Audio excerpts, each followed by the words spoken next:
ဘဝအတွက်ရှောင်ကျဉ်တဲ့နဲ့အရာများတစ်ချိန်ထဲမှာအများကြီးသင်ယူဖို့မကြိုးစားပါနဲ့နှစ်မင်းအပေါ်မှာမလေးမစားပြုမှုဆက်ဆံတာကိုဘယ်တော့မှငုံမခံပါနဲ့ဘလောက်ပဲရင်းနှီးတဲ့သူဖြစ်ပါစေကိုလေးစားဖို့ထက်အရေးကြီးတာမရှိဘူးသုံး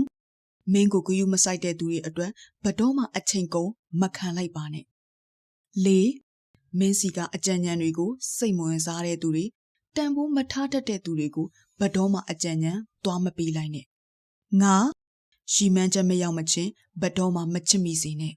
လူတယောက်ရဲ့အကြောင်းကိုမသိပဲနဲ့ရန်တမ်းမဆုံးဖြတ်လိုက်နဲ့6ဘယ်သူတယောက်ကိုမှနှိမ်ချမဆက်ဆံလိုက်နဲ့ခွန်မင်းကိုအရေးမစိုက်တဲ့သူတွေကိုဘယ်တော့မှအလေးမထားနဲ့8မင်းဘာမှမလုပ်နိုင်တော့ဘူးဆိုတဲ့အတွေ့ဘယ်တော့မှမဝင်ပါစေနဲ့